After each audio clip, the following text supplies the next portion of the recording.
Obodo is like a secret cult. You don't get to know all the details until you go in, and like until you enter, until they initiate you and you enter. This Japa issue is getting out of hand. I don't think we've ever had it like this before. Like the rate at which people are leaving this country. I get the whole excitement of traveling, leaving the country, leaving the whole bad road, leaving the whole insecurity, the high cost of food, the poverty. Gerard, I know. I'm always apologizing in my video because of the noise in the background. Yeah, the noise in the background now is Gerard. It's just very close to me and it's eating. I said, let me come and drop my 2 cents in this whole Japa issue. Let me come and talk my own. How they doing for body? The way people are leaving this country, I don't think there will be anybody left apart from me because I'm here. I'm back. I'm here to stay. I just want to say I understand the whole excitement that comes with leaving the country. I understand the whole excitement of going abroad, see what opportunities there are. I have seen, especially on YouTube, the rate at which they're traveling is the same rate at which they're coming out to say it is not what we thought. Nobody told us this. My dear, nobody will tell you. Even if they tell you, you won't believe. They say Obodo is like a secret cult. You don't get to know all the details until you go in, and like until you enter, until they initiate you and you enter. I just had to take Gerard because it's making so much mess now. Anyway, the issue here, what I see here is that madams, Nigerian madams in quotes, if you know what I'm talking about.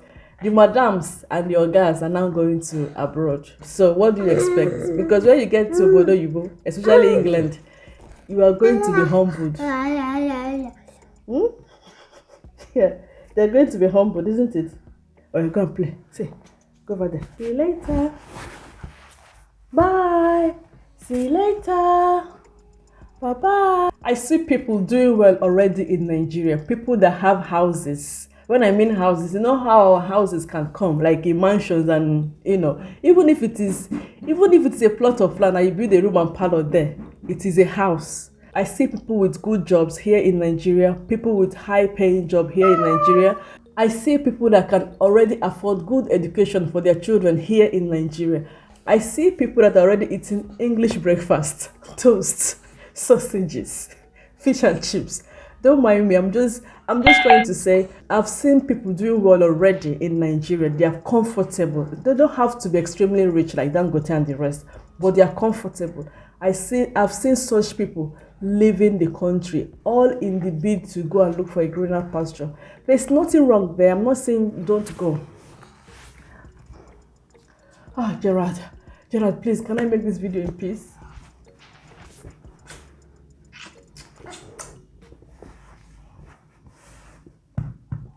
So I'm seeing people like this. I'm not saying there's anything wrong with that. There's nothing wrong with it. It's good.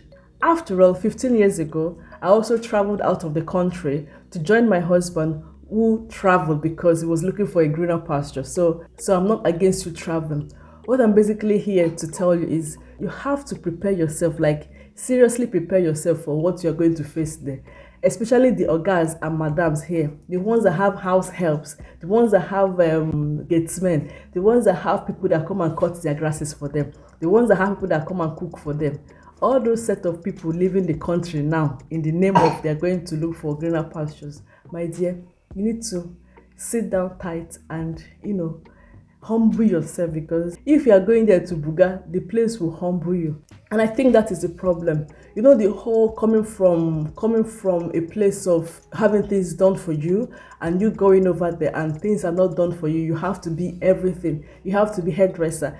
You have to be nanny. You have to be cook. You have to be literally everything. Things that you will not even imagine that you will do in Nigeria, you will do it over there. So basically, you need to prepare yourself for what you're going to face. I was speaking to a friend recently. She wants to travel. She wants to move abroad. She wants to move abroad, obviously, for a better life. As far as I'm concerned, she's doing very well here. She has her business. The husband is doing well. And if you ask me, I would say she's comfortable. But, human wants are insatiable. I'm not saying she's doing anything wrong. The only thing I don't get is how people don't really understand what they're going to do when they get there.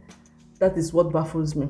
Anyway, she was going through the route of studies, like she's going there to do her master's. And she also talked about getting a healthcare assistant job over there. So I was like, okay, I hope you understand what a healthcare assistant means. Gerald is sleeping now. It's amazing how he went from eating biscuit to sleeping. Anyway, he's sleeping now, so I can make my video in peace. So as I was saying before, I'm not saying it is wrong to leave your country to another country to see if you can find a better life for yourself and for your family. That's not what this video is about. This video is basically about telling you what to expect when you get there. I'm using Nigeria as an example. As most of you know already, I recently relocated from the UK to Nigeria. And while in Nigeria, I have seen a lot of people are actually japaring. Like, the japa is for real. When I mean for real, I mean like literally for real. People are living in their thousands every day. And most of the people I see, that makes me stop to wonder, like, does the people really know what they are going for? Like, do they actually know what they are going to do? Or do they really know what they are doing? I see people that are well-to-do here, and they decide to leave the country. They sell their properties. Some of them leave the property. The ones that have got like houses, they leave it up for rent and they travel. And when they get there, they start complaining. Don't get me wrong, I am not saying a health assistant job is wrong. If you're from Nigeria, you understand what I'm talking about. The madams and the OGAs here in Nigeria, when they get there, they find it difficult to adjust. Some adjust because they have to. And it's almost miserable for them going to work every day and having to put up with what they have to deal with. They just have to put up with their current reality, which sometimes can be miserable and can be like frustrating for some of them. Like I said before, Obodo is like a secret course. Until you go in there, you don't see everything. Until you go in there, you don't know everything that is involved. Okay, let's talk about this other set of people that are leaving the country. Like the ones that are suffering already in Nigeria, the ones without jobs, the ones without any hope of making it here in Nigeria, like the ones who are sighing, like the ones that are going through SAPA. Those ones, when they leave the country to abroad, say for instance, when they leave Nigeria to the UK, they appreciate everything. Like, they appreciate everything. They are ready to do any job, because back at home in Nigeria, they don't even have a job, talk less of to get paid. So even if it is cleaning job, so they're ready to do any menial job. It doesn't matter as long as it pays, which of course it pays. The funny thing is, most of these jobs that we look down on actually pays well. You can see a cleaner in England any more than someone that is working in the bank here in Nigeria. So that's the irony of life. Anyways, for those ones that were doing so well in Nigeria and traveling to the UK and now realize that, oh, these are not the way we were thinking. And the ones that are already suffering in Nigeria and found the break to leave Nigeria and that are ready to do any job out there in the UK to make money. All I will say is, get on with it, really. Get on with it, really. There's no perfect place. Nigeria is not perfect. Out there is not perfect. What you're enjoying here in Nigeria, you will not enjoy it out there in England. And the ones that you're enjoying in England, you can't actually enjoy it here in Nigeria. So that's life for you. Life, they say, is not balanced. So just make the most of wherever you are, whether you're in Nigeria, whether you're abroad. But for me, I've lived in the UK for 15 years and I'm back in Nigeria. Here in Nigeria, I'm enjoying the freedom, in quotes. I'm enjoying the luxury for less. I'm enjoying the fresh food I get like every day. I'm enjoying taking life easy. Basically, I'm enjoying all the good things that Nigeria has to offer. It's not all rosy here. There's some downside of being in Nigeria, like the light issue is still there, the road issue is still there. All the challenges that Nigeria was facing before I left the country is basically still here. I face all the challenges that Nigeria has to offer too. I face the hold up every day when I'm going out.